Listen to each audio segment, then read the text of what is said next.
Well, while the Prime Minister was grappling with international issues at the G7, back at home, his former Health Secretary, Wes Streeting, used a speech to set out the reasons why the PM should go and what he would do differently on the economy. He joined me on the sofa a little earlier. So you said today that the Chancellor was tinkering around the edges of welfare and he called for an honest debate. So in that spirit of honesty, tell us, if you became Prime Minister, which you clearly want to do, what is one big specific example of something you'd do with welfare to reform it? Well, the first thing to do is absolutely back what Pat McFadden is saying about 1 million young people who are not in education, employment and training, making that a kind of a moral cause, not just a cost-cutting exercise, and getting those young people back into work, because in doing so, you change their lives and you cut the welfare bill. So that's great. But when you take a step back and you look at the way in which we've got a technological revolution, particularly with AI, that is changing the labour market on a pace and scale we've never seen before, what we're hearing from the government is necessary, but it's not yet sufficient. I think we should be looking to Denmark and their model of flexicurity. And that does a few things. One is it recognises, especially with the future, the volatility of the jobs market. And it provides for greater flexibility around employment terms. But it also provides stronger social protections, stronger income protections, and you have active labour market policy on education, skills, active support to get back to work. And what makes it different from the way in which we talk about some of these policy areas in Britain is that you get businesses and trade unions and government around the same table. Right. And so it's not just the usual business versus trade unions on employment rights rows. Right. Instead, it's a much bigger question of how do we get the employment rights in the best place? How do we get the social security in the right place? And how do we work together on education, skills, reskilling, retraining? Okay, so it's a much bigger and wider way of thinking about how to do this. And I get the vision, but it wasn't an answer to my question with respect. One specific example of a welfare reform. So you talked about young people, for example. Would you stop benefits for people with moderate anxiety or depression? Would you stop doing remote interviews for benefits? Well, I definitely think we can do more on the latter. And I think that face-to-face assessments, and the Tories did a lot of backtracking on this. You think you're saving money, it ends up being penny wise and pound foolish, and you end up in a worse place. One of the things that I was doing when I was the Health Secretary, working with Pat McFadden and before him Liz Kendall, was to better join up our NHS services, our mental health services, with the DWP and employment support. Because look, I know... So there's too many people claiming for moderate anxiety, yeah, but also mild depression. They're also not getting the support. So if I think back to when I was a kid and we had the DSS back then, my mum, when she got the letters through the door from the DSS or when she was summoned into the office, it was pretty intimidating. And sometimes she was treated like the dirt at the bottom of their shoe. I think job centres have changed. Have they changed enough? I don't think so. Do they treat everyone with dignity and respect? And if you've got problems with your mental health and you need support, is that support going to be more effective in that punitive environment where you feel like you're under interrogation? Or is it going to work better in an NHS setting where people understand your mental ill health, are able to treat it and provide you with the employment support you need to get back to work? Yeah. No, I understand you're talking about the so, carrot rather than the stick. Yeah. And I understand you've got to appeal to a Labour Party audience because, you know, you're wanting to run for the leadership. But I just wonder how firm you're going to be on all of this. Yeah, but I also say, Cathy, today, look, I've also said on a bunch of things that are harder messages for a Labour audience to hear. OK, so let me test how firm you are on those kind of things, because, you know, in April you suggested reducing benefits to boost funding for the armed forces, and then you sort of backtracked under pressure. No, actually, that's a mischaracterisation. Well, your spokesman... The headline writers overwrote, and when you look at the substance of what I said, like I have. Yeah, and so we absolutely want to cut the welfare bill. And, you know, what Pat McFadden is doing will achieve that goal. But But not fast enough. Is that your point? I'll tell you where the welfare bill went wrong.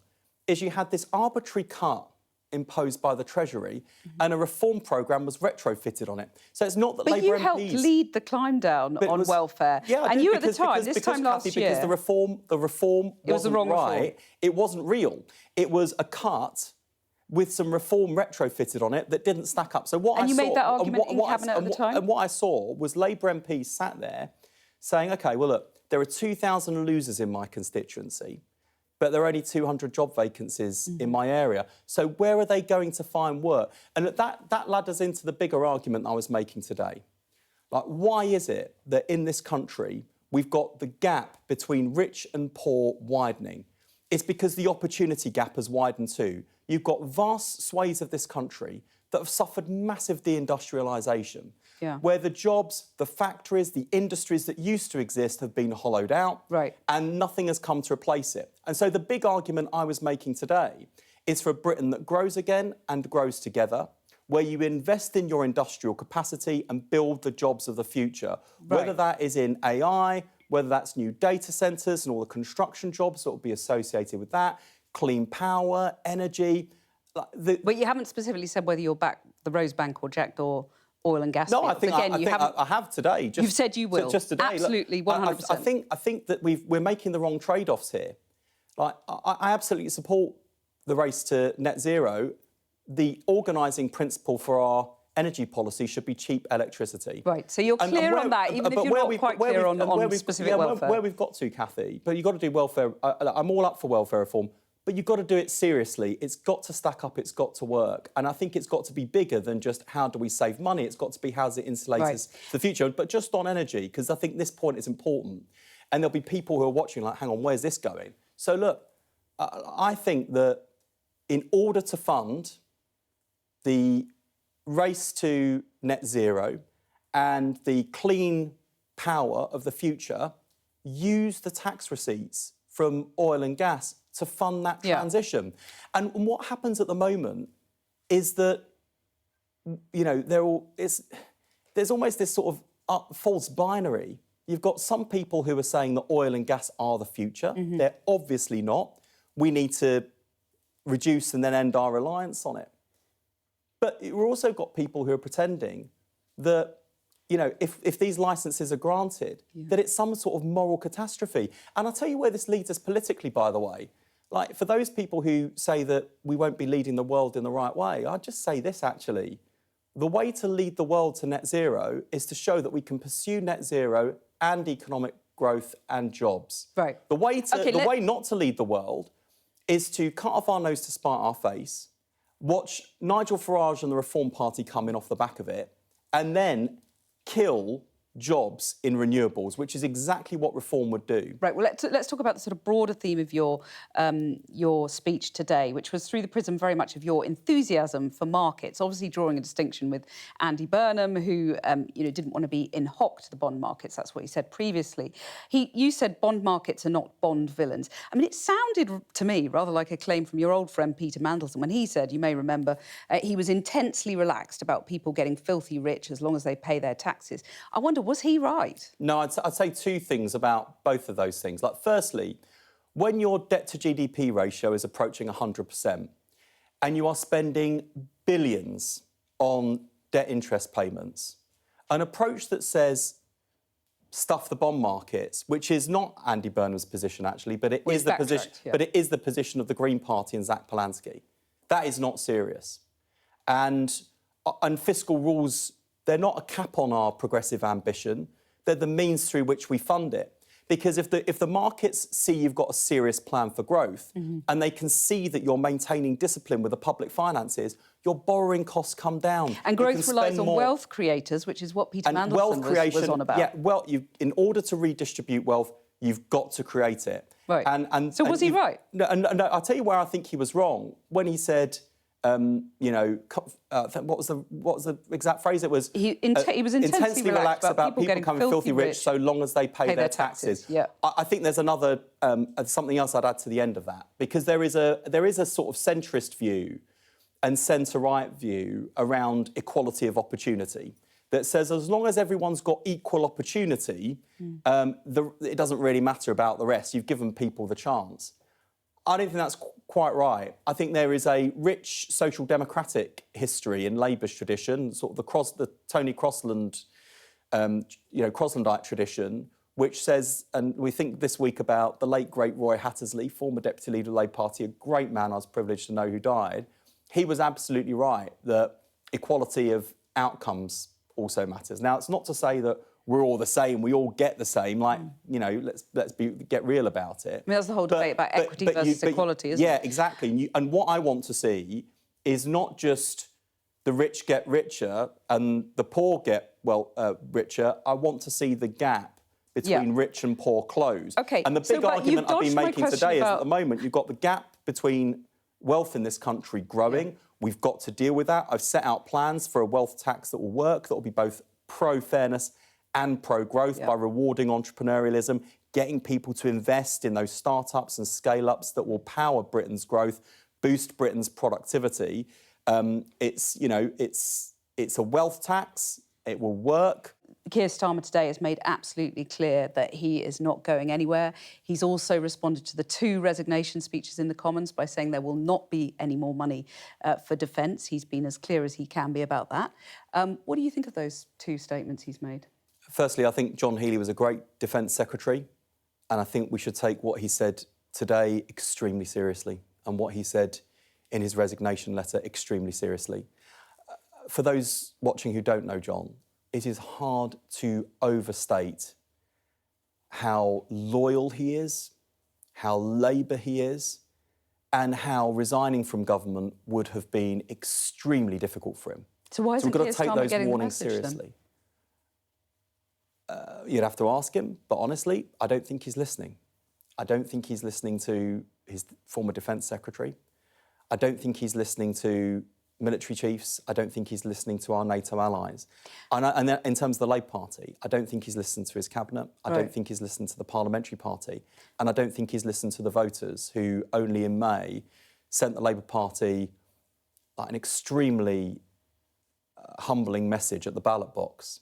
Whether it was the fact that the SNP won again in Scotland despite being in government for 20 years and mired in scandal, Labour going down to a poor third in Wales when we've been the party of Wales for more than 100 years, or indeed in England where we've lost to reform and also lost considerable support to our left in the Greens. I think this is existential for Labour. Okay, and we've got to beat reform at the next general election. I don't think we will with Keir's leadership. And given it's existential, if Andy Burnham wins that Makerfield by-election, do you want him to launch an immediate challenge? And if he doesn't, will you? I very much hope Andy does win the Makerfield by-election. He's not taking any votes for granted. I was there campaigning for him on Monday for the 2nd time, and we need Andy back in Parliament, and I'll be happy to work with Andy. I do think that we need a contest. I think it's got to be a battle of ideas, not just personalities. I intend to be in that contest, and I hope that after Friday and over the weekend, the Prime Minister will reflect on whether, given the challenges facing the government, given the message sent by the voters, given where he is with the parliamentary party, whether he's genuinely the right person to lead us forward and maybe to arrive at a decision on his own terms. And if he doesn't, next week he faces a challenge. Well, we can't go on with this uncertainty. I think we will inevitably end up in a contest. So if not Andy Burnham, you will challenge I think we'll him. inevitably end up in a contest, but I'm... I mean, if you're so confident of your numbers, as you say you are, why don't you pledge now to launch... Because I would rather the Prime Minister came to his own conclusion. He says he's going to fight a contest. I would like him to reflect.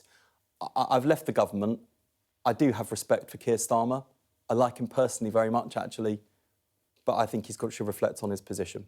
And if he doesn't, you will launch a challenge. I don't want all of these process arguments and questions to detract from the ideas that I've set out today in a substantial speech on the future of the economy and the future of growth. But just to be absolutely clear, I've given you my answer. And right, next week, the Prime Minister, you expect, will face a challenge. Yep. Wes Streeting, thank you very much for joining us. Thank you. Well, Wes Streeting's definitely still got the ambition to become Labour leader. He's always had that ambition. He set out in that interview with me just now that he is really keen for that job. But has he got the numbers? That's a key question. You know, 81 MPs he needs, and most people suspect he hasn't got anywhere near that. We've only been able to count 8 MPs supporting him. But he made very clear, right at the end there, very interesting, he believes that the Prime Minister will face a leadership challenge next week if Andy Burnham returns to Parliament. So either Andy Burnham or he himself, I reckon, will trigger a leadership contest next week. Well, we mentioned Andy Burnham in that Wes Streeting interview. Here's a full list of candidates for the Makerfield by-election. And here are the rest.